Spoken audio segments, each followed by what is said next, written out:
Wasatch Report, shooting straight on everything from prepping to politics.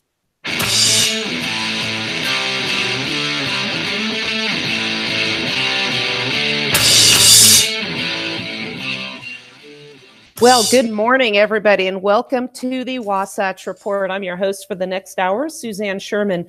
You've tuned into the Cerberus Radio Network, where we defend freedom and liberty from the flames of tyranny. Hey, I know we announced the episode of Mark and Suzanne's show would be on right now, but Mark was unexpectedly made unavailable. He had a bit of an issue, a medical issue, and he is getting treatment for that right now. I have heard from him this morning, and he is doing well, and we expect and will continue to pray for a full recovery. Mark did cover for me last week. Jeff, thank you, both of you, for taking the reins on the show. And my son was having a medical procedure as well, and he has made a full recovery there. So we're going to get back into the swing of things, and I appreciate everybody's patience. We'll pray for Mark to continue to heal, and hopefully we'll get him back very, very soon. But Jeff Johnson is in the studio and producing today. He'll be joining me as well, chiming in. And also I have with me Justin Spears. He is the host of one of the shows I've been singing their praises for some time, newest one that we've been bringing into the network here, and that is called The Other Side. And we're going to be talking today about the contributions we have both made inadvertently with regards to the problems that we're facing today. Justin and Mike, they're both public school teachers. I am a recovering attorney, and we have done our share as people working within this framework of continuing this process of misinforming people. I'll get into that a little bit later, but we're going to address that today because they have school break right now, so we've got some free time for Justin to join us and get into these issues. We talk about it a lot offline, so I'm glad that he'll be with us. Justin, I want to just bring you in right now before I get going on today's stories. How are you, my friend?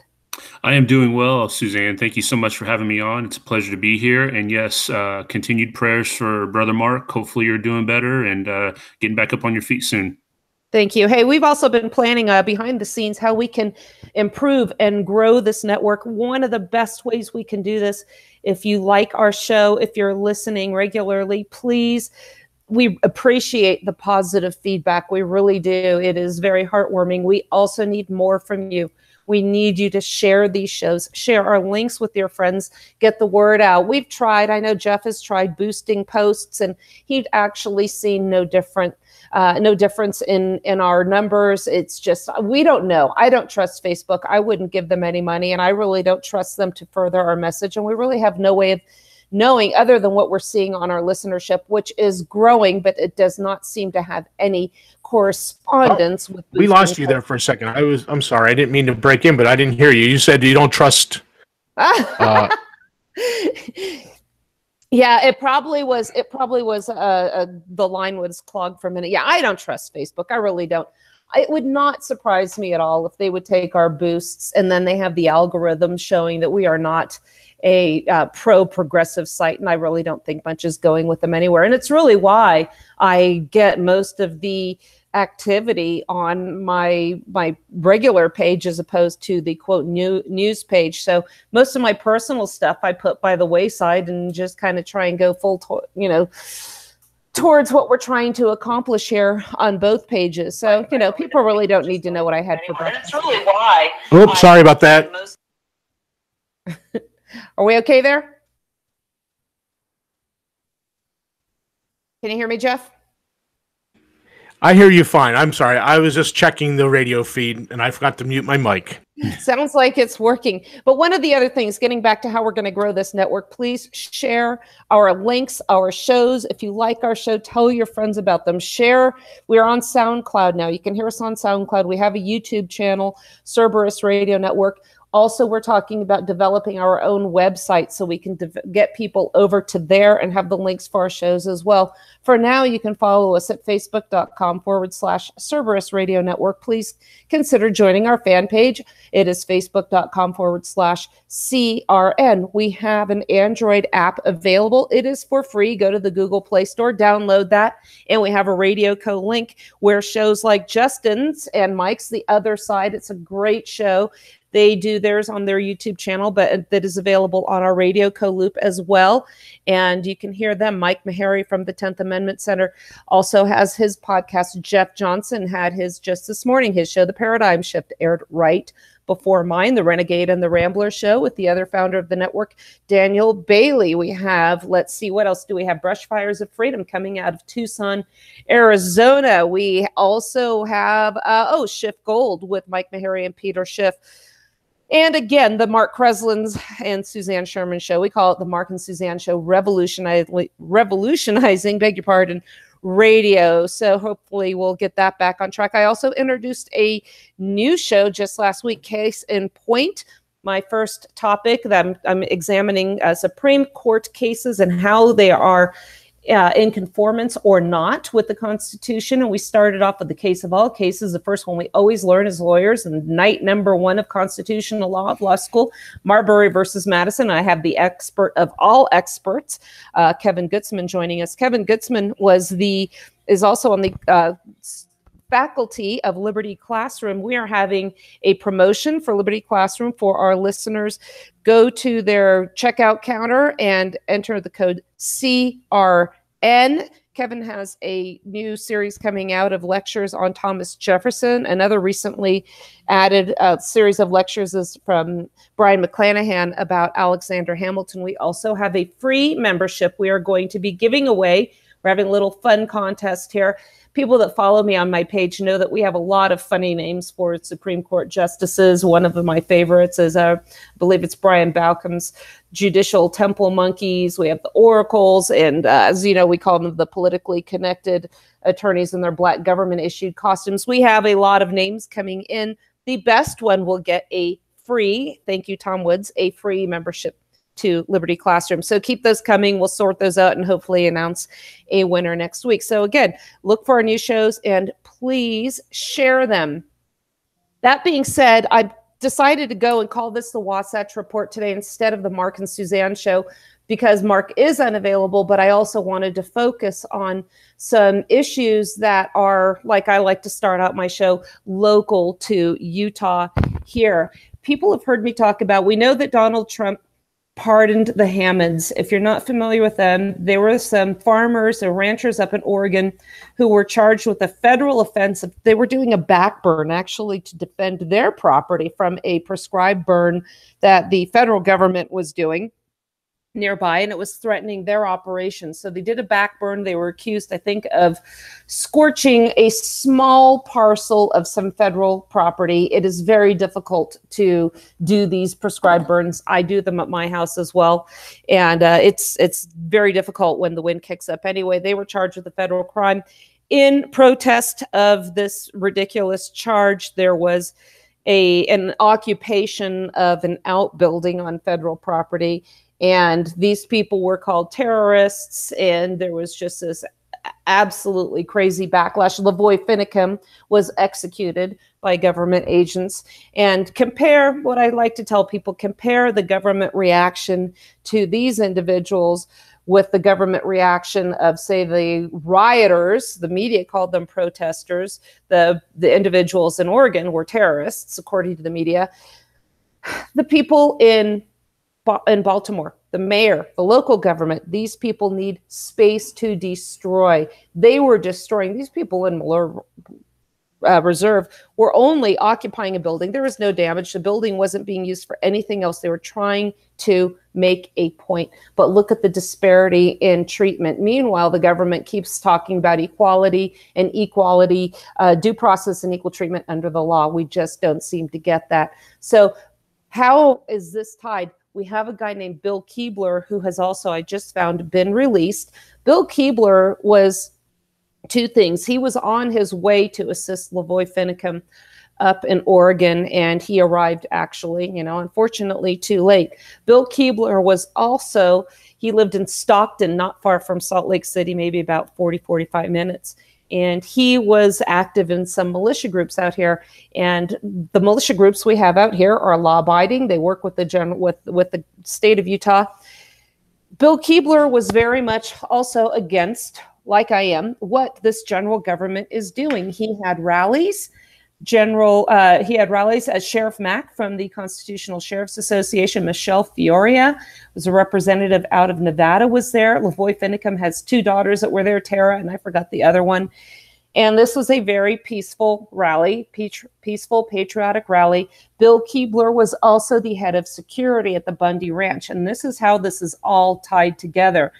Bill Keebler was somebody that I knew personally. We had numerous conversations on the telephone. He would have classes and seminars out at their ranch where he would teach people homesteading skills. He would take people out into the wilderness and teach them survival skills. He was very much into that and helping people, teach them how to butcher rabbits and process their own meat, process vegetables for long-term storage. Eventually now, again, he was the head of security at Bundy Ranch. What he told me personally, I can't verify this because this was a phone call between the 2 of us, but I will tell you what he told me, and I asked him these questions. At any time, I said, what was it like at the ranch, with the firearms? Because they had their snipers with their firearms, with their rifles trained on us at all times. He even said that they had the lasers. They saw the lasers on there pointed at them. I said, at any point in time, did you or anybody under your guidance and control there point their rifles back at the government agents? And he said, absolutely not. That was not allowed. After the standoff broke up, I had spoken to him a couple more times, and he was absolutely terrified. He said, they're coming to get me. I know they are. So let me now jump over to the story that was in the Salt Lake. No, this is actually an AP article. Salt Lake City, a Utah militia group leader, he pleaded guilty to trying to blow up a federal cabin in Arizona. He was ordered to be released on time served Monday after spending 2 years in jail.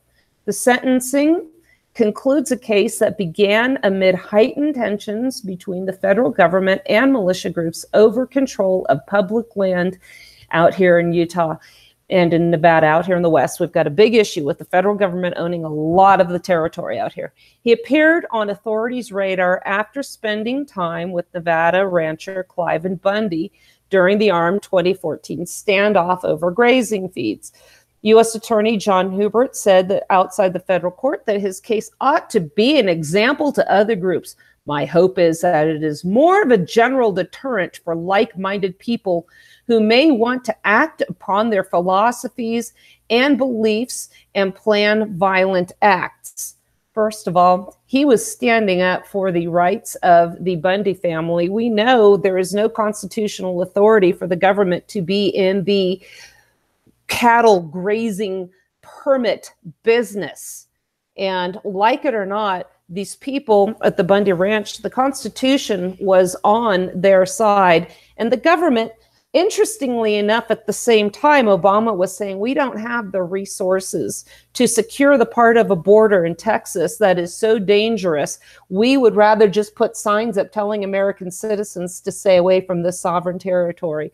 But boy, howdy, they had the resources to slaughter these cattle, get the government out there, and surround the people on this ranch. That same amount of resources could have adequately secured the border in that area and made a national recreation area safe for American citizens to use. But clearly, the Obama administration was more intent on making a point, as we're seeing reiterated here by this very nefarious quote by the federal prosecutor.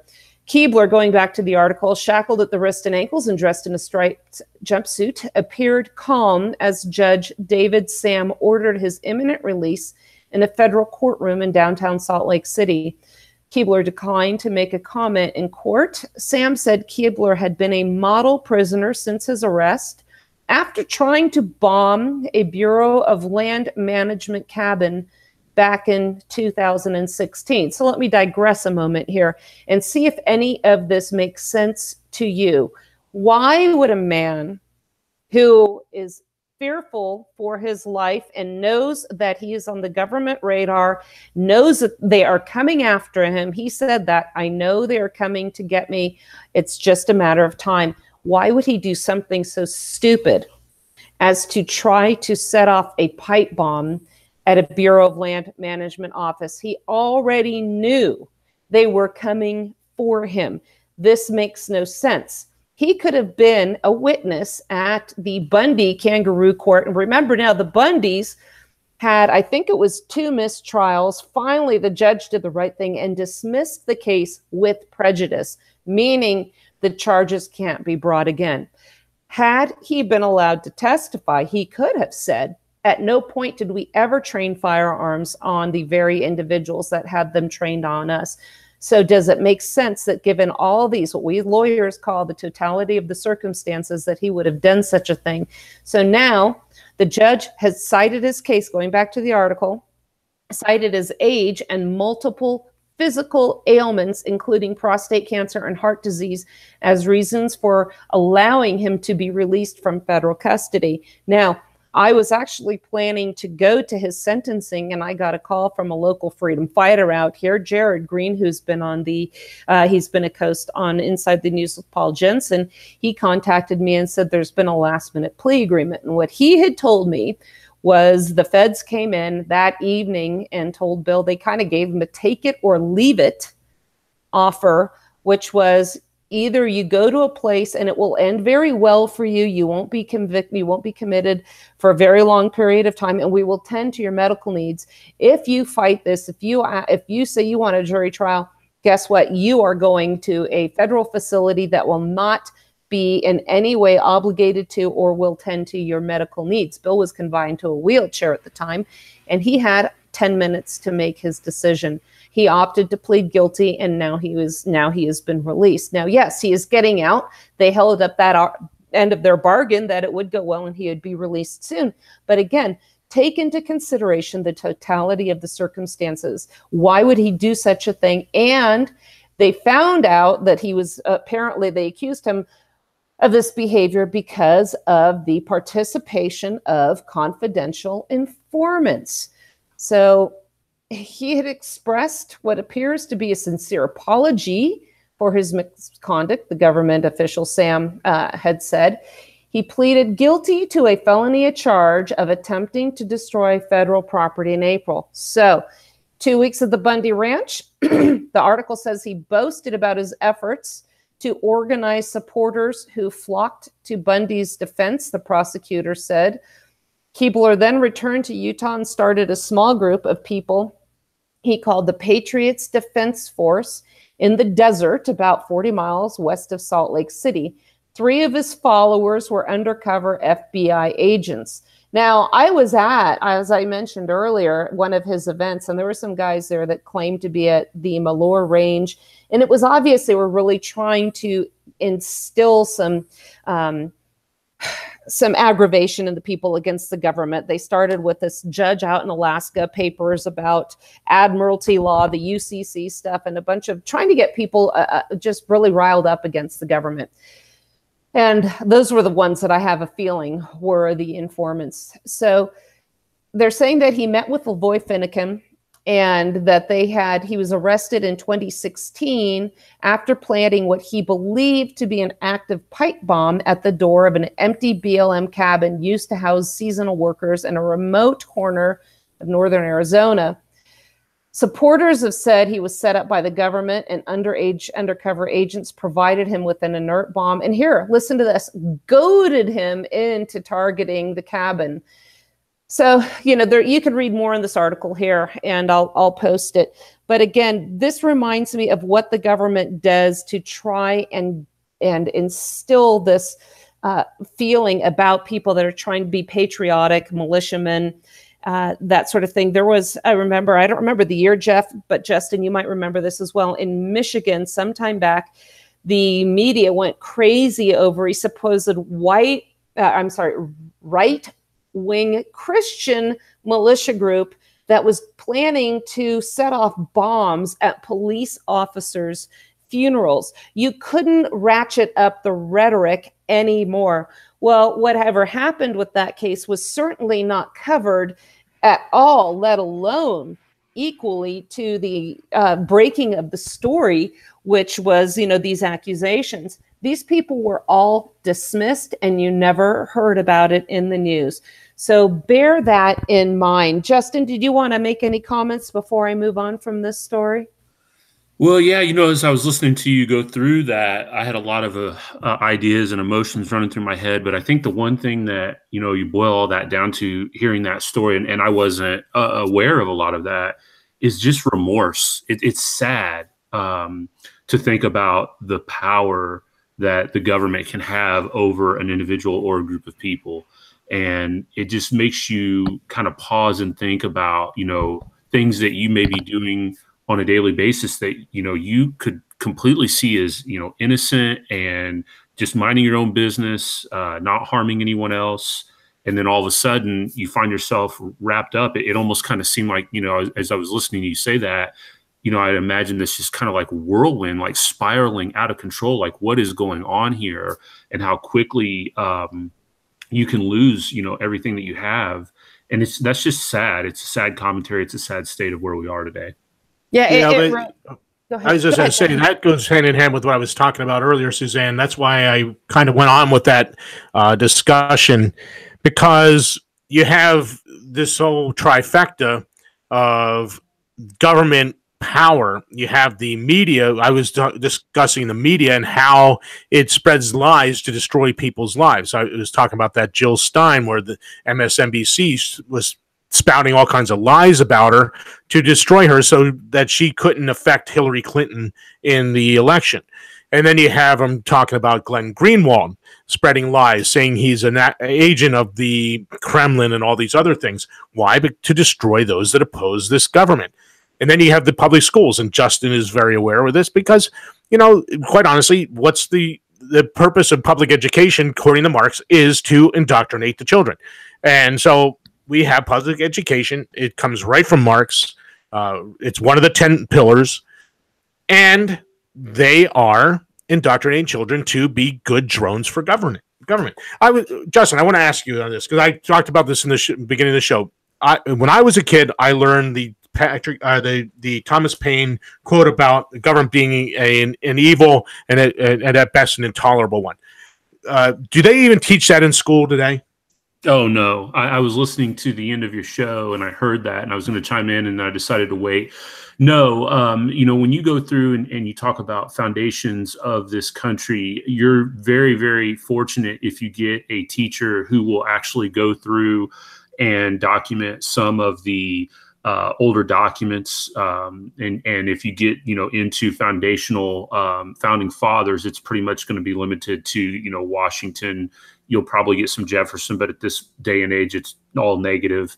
You'll get your Hamilton, he'll be romanticized. So yeah, no, there isn't a proper breakdown. Certainly you might get a teacher that'll talk about the Federalist Papers, but there will be very little to no mention of the anti-Federalist Papers.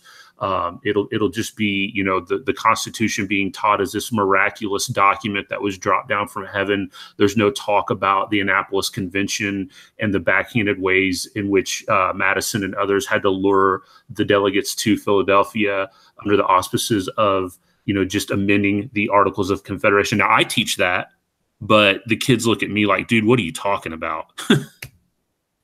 What do the parents say about your teaching this? I mean, do you get any flack from the school also for kind of departing from the party line here? Boy, that does make sense. It's the party line really seems to be poignant here. What is your feedback from those in charge?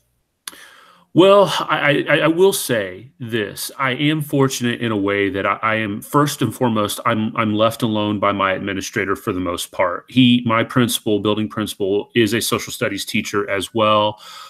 He has reviewed my curriculum. He observes me in the classroom. And for the most part, I pretty much am left alone. And for the record, I think he and I both know that we're not politically on the same playing field, but that has never one time factored into how he's treated me. So I'm very fortunate and blessed in that regard. I'm also fortunate in that I teach in a pretty rural conservative area. I know we kind of laugh whenever we throw that word around today.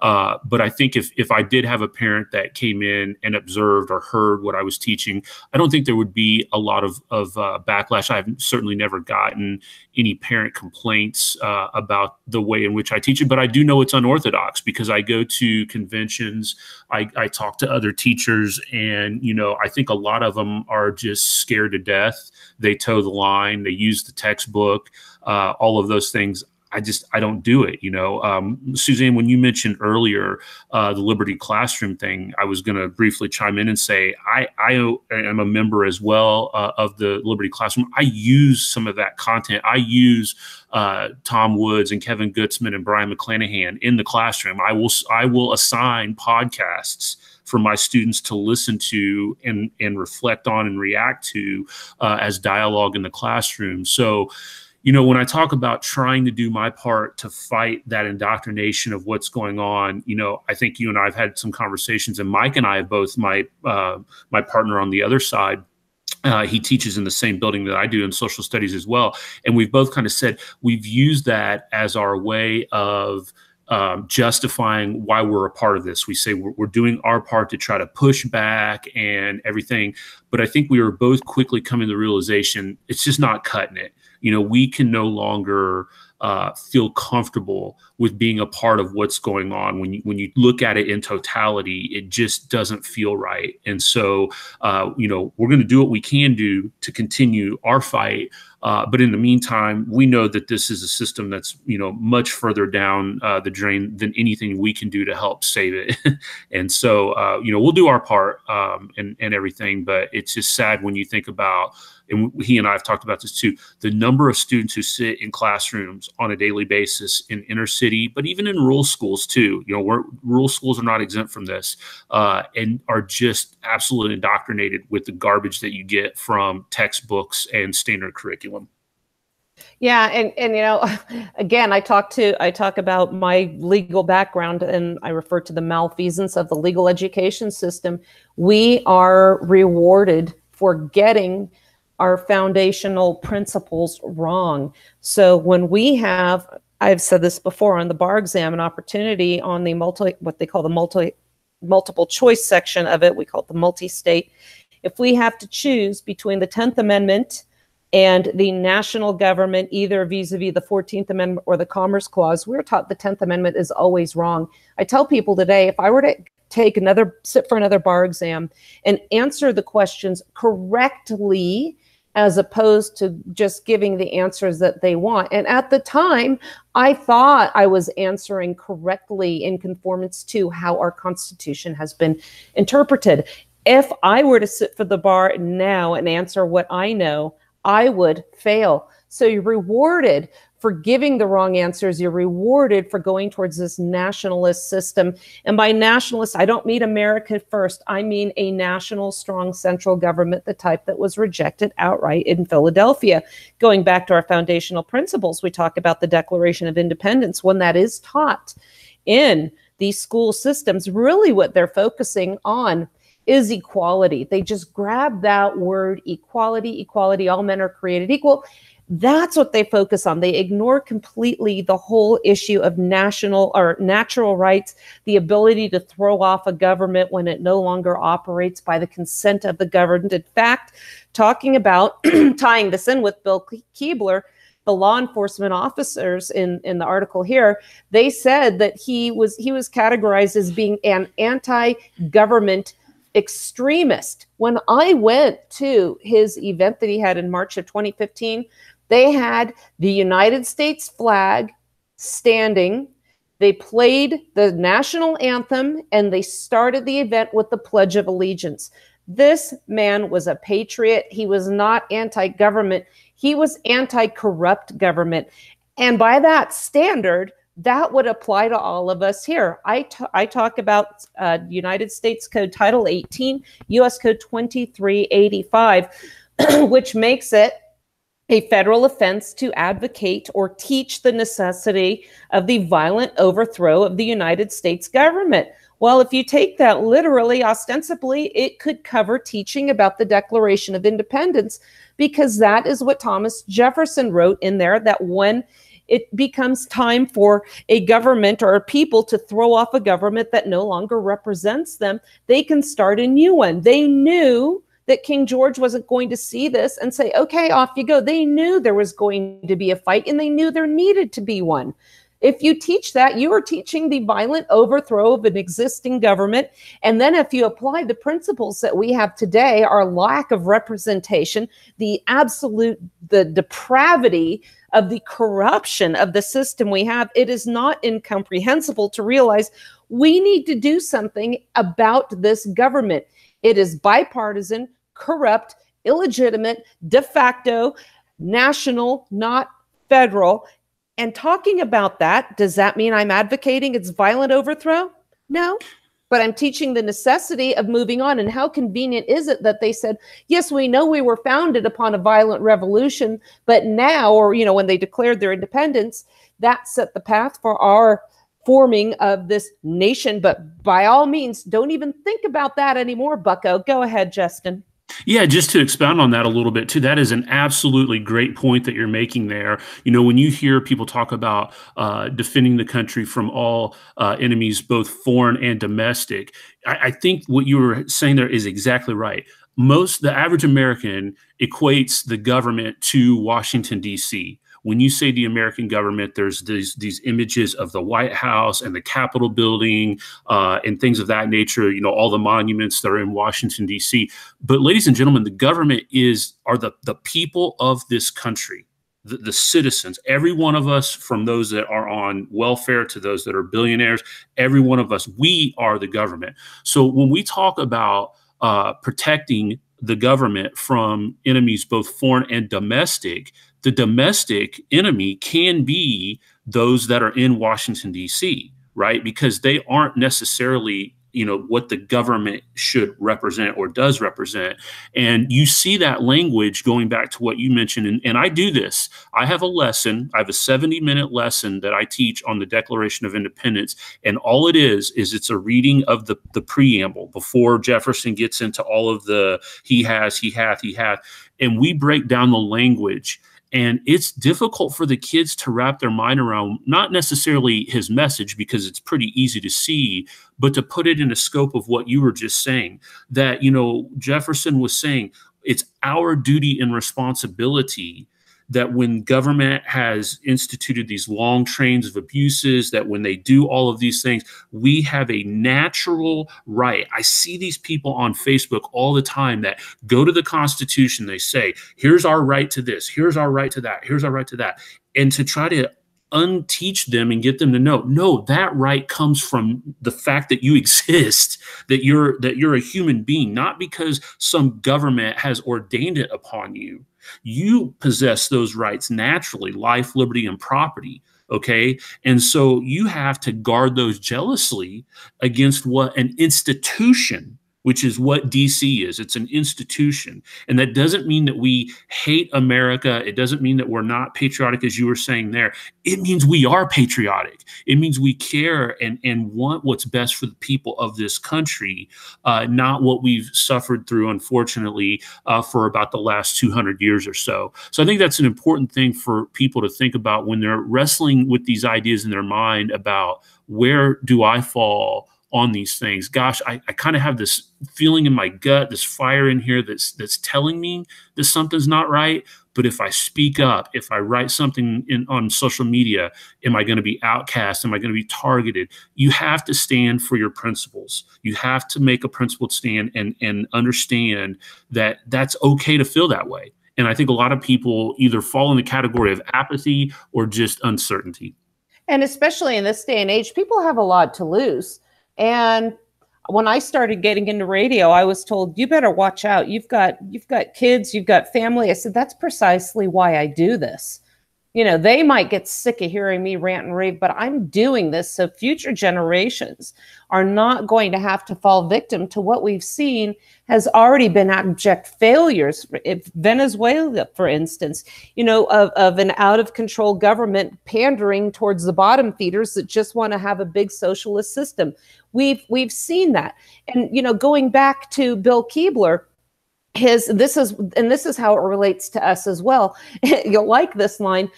Family members and friends had submitted letters describing him as a U.S. Army veteran and as a community-minded and impassioned patriot who sometimes failed to keep his ego and his big mouth in check. Well, what about us big mouths here over at Cerberus Radio Network and over on your show, the other side? We are trying to alert people to the illegitimate nature of what I call this rogue government. The founding generation, the framers, created one government. Something completely anathema to what they created has resulted therefrom. That takes us back to the Declaration of Independence. And also we can tell people, here I am. Now, this doesn't have to be a violent overthrow. This would be dependent on how the government would react. Article 5, which is, and I know, Jeff, you referred to this in your section, in your show just before mine. Article 5 provides the means by which the Constitution can be amended.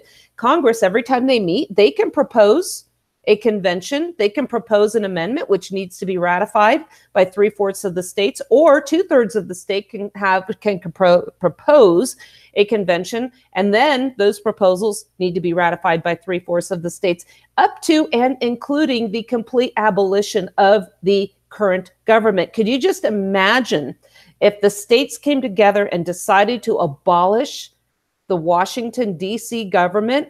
What would happen there? It is within their power to do something like this, but we're never taught about the absolute power that the states and the people retained for themselves, because we've been indoctrinated to fear going against this regime.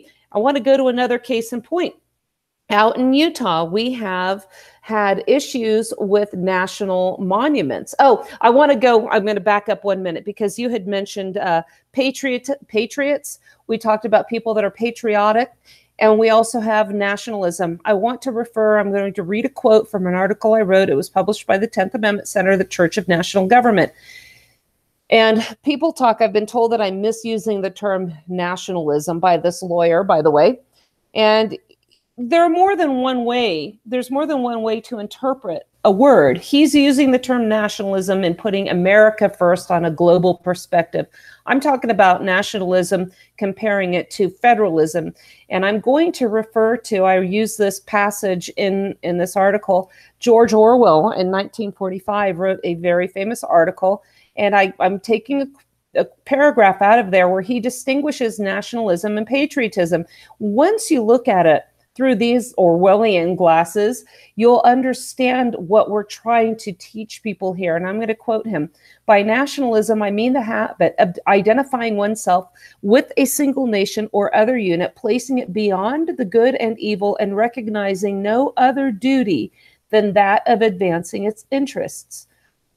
Nationalism is not to be confused with patriotism. Both words are normally used in so vague a way that any definition is liable to be challenged, but one must draw a distinction between them, since two and different and even opposing ideas are involved.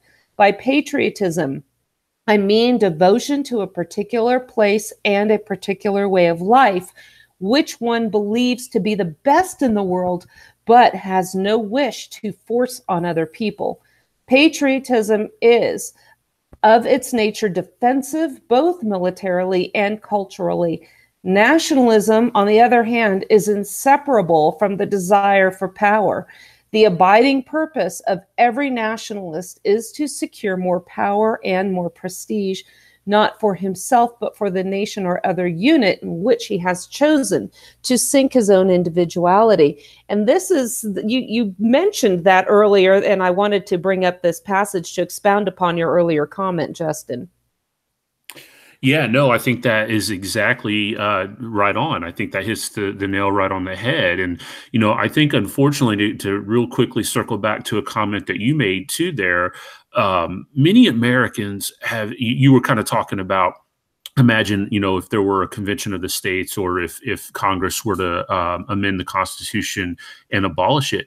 But I really like Brian McClanahan's "Think Local, Act Local," yes. And I've tried to instill that into what I do as far as resisting, you know, the federal national government, and in terms of, you know, just my daily activities. I think, unfortunately, what this all boils down to when we talk about, you know, the average citizen and knowing this stuff and being engaged and everything, we've just become so comfortable. It's just so easy, you know, to pawn it off on, either your state government or the national government and say, okay, here's a problem, fix it. Gone are the days where people would roll their sleeves up. That's why I love listening to you talk about what's going on out west when you were going through and talking about, the gentleman that would take people out and teach them homesteading stuff and teach them how, preparedness and being out in the wilderness and things. That is lost on people today. We are so comfortable with all the technologies that we have that when problems arise in front of us, we completely short circuit. We have no critical thinking skills. We've completely lost all capacity to actually fight for and try to do something. We just look to this agency in DC and we say, here's a problem, fix it.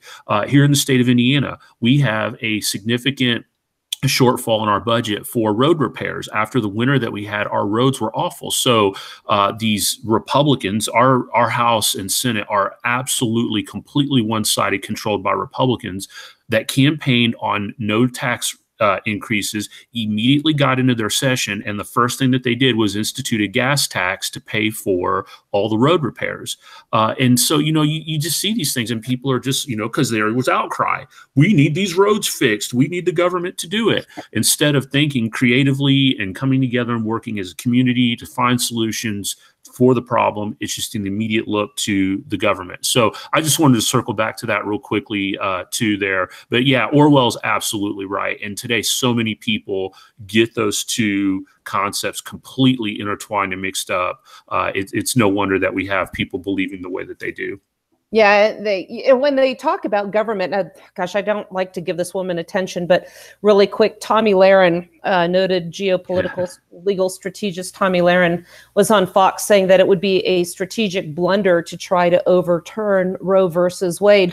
And she didn't say this on principles of federalism. She said that this wasn't a battle worth fighting because we would lose, we, meaning Republicans from her perspective, would lose so much other ground in areas that were far more important, such as jobs and immigration.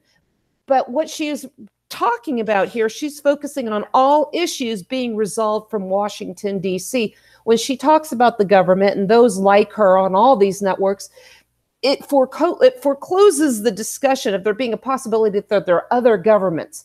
The government is Washington, D.C., and that's the only one there is. I mean, there's just no analytical processing on these parts. And that is the sad thing is so many so-called conservatives turn to that network for their information. And I get it from her perspective. Strategically, it would be stupid to overturn Roe versus Wade or pick a fight that could cause, some losses on that battleground, for Supreme Court justices. But let's say Roe versus Wade was overturned, nothing would change.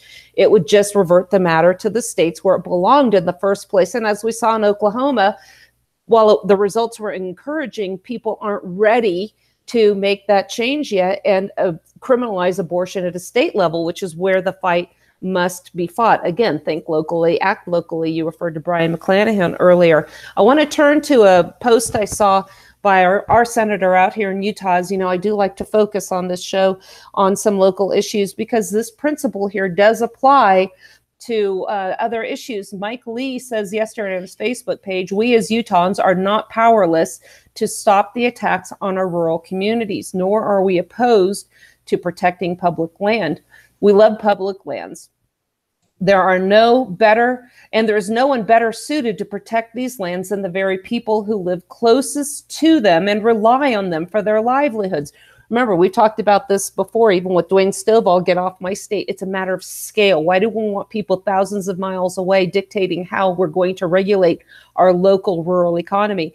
So he's introducing Protect Utah's Rural Economy, or the PURE Act, a bill which would protect Utah from future abuses under the Antiquities Act by prohibiting the president from establishing or expanding a national monument in Utah unless the proposed monument has been authorized by an act of Congress and the state legislature. Now, this goes back to lands becoming federal required, according to the Constitution, the state legislatures okaying that.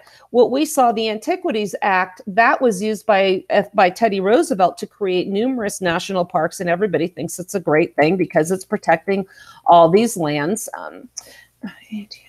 Yeah, because otherwise people would go around trashing the land and, right, treating it poorly. But now because the federal government has declared that these many acres are under its auspices, then nobody's going to do anything wrong to it.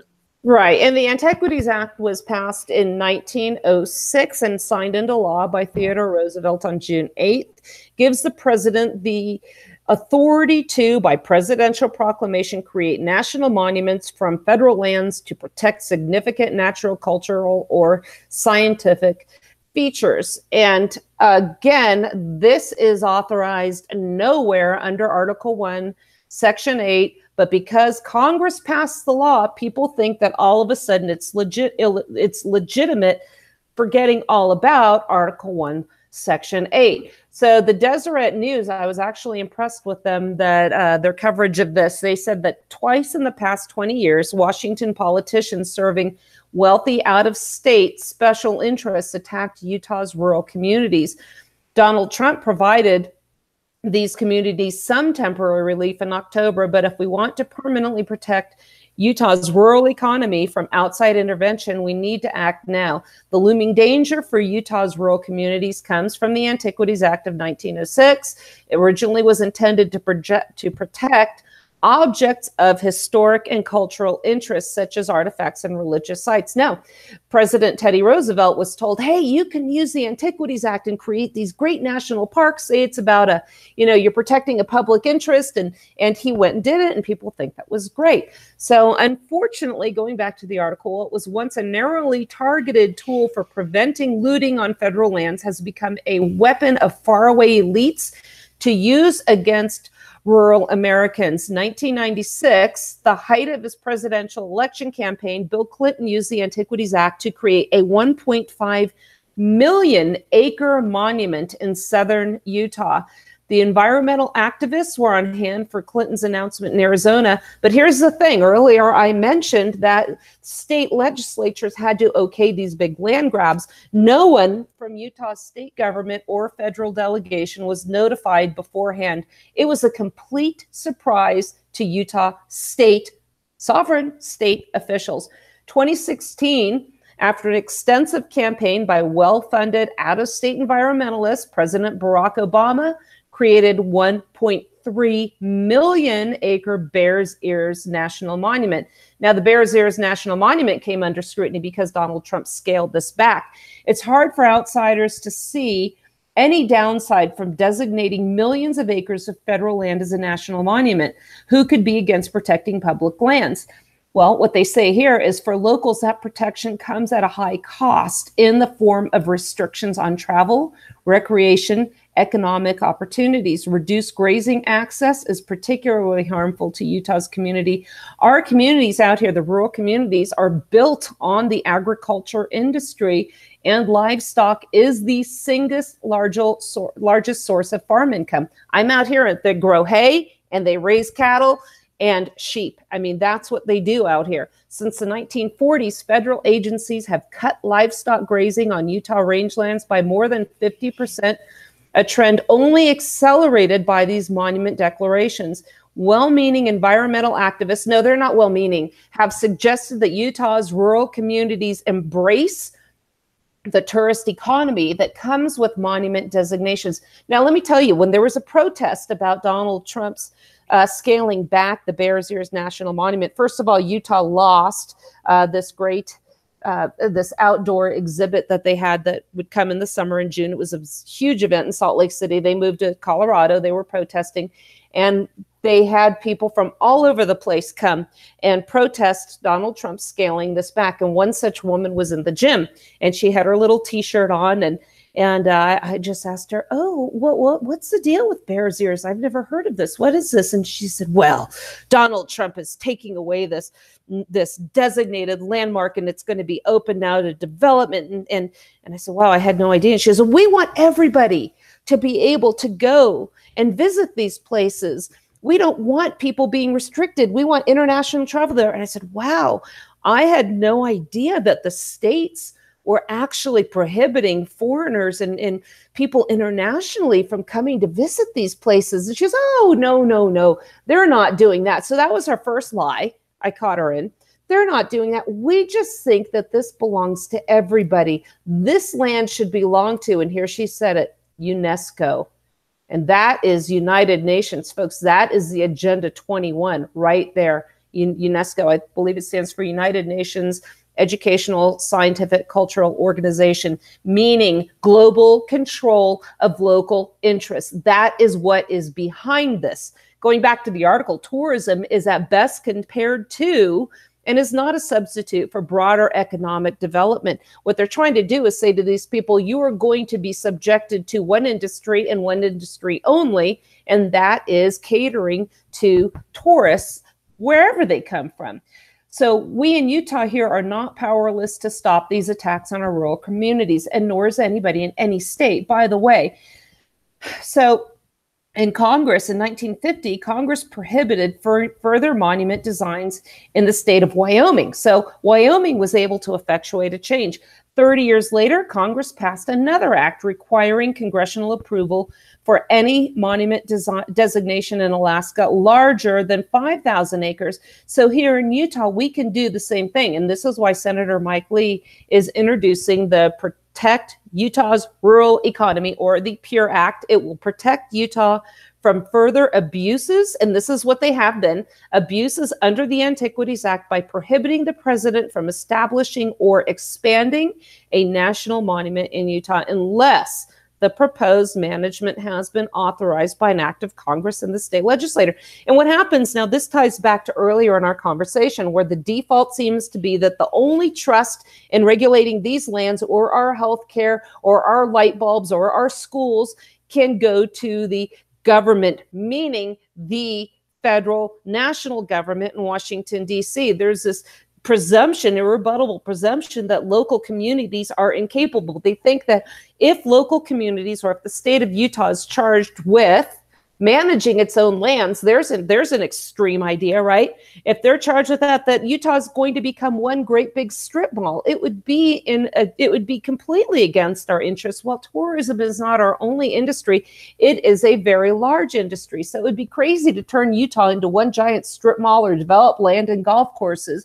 But people just want to go to their comfortable place and think clearly only Washington, D.C. is capable of managing it. And by what we've seen now is really the people that are supporting this is, again, global environmentalists. So we really need to be careful to whom we turn over our sovereign territory. We have a limited window here, according to the article, to protect our rural communities by passing this act. What I had chimed into on Mike Lee's Facebook page is, better yet, how about you repeal the Antiquity Act in its entirety, as well as the BLM, the U.S. Department of Forestry, and so on and so forth. So that would be the answer, rather than trying to work within this illegitimate framework. I'm trying to get people to understand, look, we don't have to kowtow or accept any of this. Your thoughts, Jeff? Well, all along, the whole idea that the federal government can just own lands and take them. I realize there's the article giving them the authority to have magazines and forts and monuments, but a monument is in tens of thousands of acres. I mean, this whole notion is just ridiculous, and we have a government that's just out of control, owning so much of the West. And then when you try to, challenge their authority, you get the Bundy standoffs, you get Finicum getting killed. This is where having an out-of-control government is causing the problem. Exactly. And if we could have local control of local territory, that would go a large step towards ameliorating some of these problems. And Justin, one of the reasons I wanted to have you on the show today, as well as the article that I'm about to try and get to right now, and this is from Intellectual Takeout. Americans are embracing bad government because they don't know history. And just like in the education system, again, also in the legal education system, we are taught constitutional law, meaning how to interpret the laws of this one continental landmass blob, the United States of America. We have to look towards the Supreme Court justices to determine what our national law is going to be. And in the school system as well, like you alluded to earlier, Justin, that we are taught about the glorification of St. Lincoln. We are taught that we are one national government. The founding fathers that had the principles of limited government, like Thomas Jefferson, are pretty much just relegated to slaveholder status, and very little is talked about. And we hear a lot about the 3/5 rule, and we don't hear about the proper context. So this article here says that recent news has proudly informed us that the U.S. graduation rates are rising. Unfortunately, the rates don't tell the whole story, because if one truly wants to know how students are doing in school, a look at the pardon my French, nation's report card might offer a better picture. Those numbers tell us that not even half of America's high school students, seniors, are proficient in any subjects. And what subject do they rank the worst in? United States history. We can get more into this article in another show, but this isn't accidental, folks. The distortion of our true history, which is actually what got me on the radio in 2015. I took my boys on a trip, and when I started hearing the lies being propagated by not only our national government from the National Park Service at Harper's Ferry, but by private left-leaning private entities such as David Rubenstein over at Monticello and Montpelier, who's shifting the focus of, say, Thomas Jefferson's home to one of slavery, to the exclusion of the principles for which he stood. We are seeing a distortion of history. We are seeing students who are gravitating towards socialist and communist leaders. I had a high school student, friend of my son, say, "Hey, don't you think Bernie Sanders is a great idea?" And I said, "Who told you that? One of your teachers? Have you studied? Do you know that he was a fan of Stalin and Lenin? Who's that? Do you know who Che Guevara is? Do you know who any of these communist leaders are? No. I bet you know who Cesar Chavez was. Oh, yes, of course." So they know about all these social justice warrior historic figures, but they don't understand our founding principles. And our founding principles, if followed, don't necessarily take us down the road of oppression. In fact, limited government would mean more freedom for everybody. This is why I get so upset with the national gun associations, be it the NRA, Gun Owners Associations of America. They all turn towards national solutions. This is why not once in this show have you heard me harp about our new Supreme Court justice. Everybody's been waiting with bated breath to see the person who's going to overturn Roe versus Wade. Guess what? Ain't happening. Kavanaugh, I respect stare decisis, and I will not try to overturn Roe. So there you go. For everybody that was hanging on to that, our next Supreme Court leader to help overturn Roe, didn't happen, did it? No. Justin, do you have anything to say as we wrap up the show?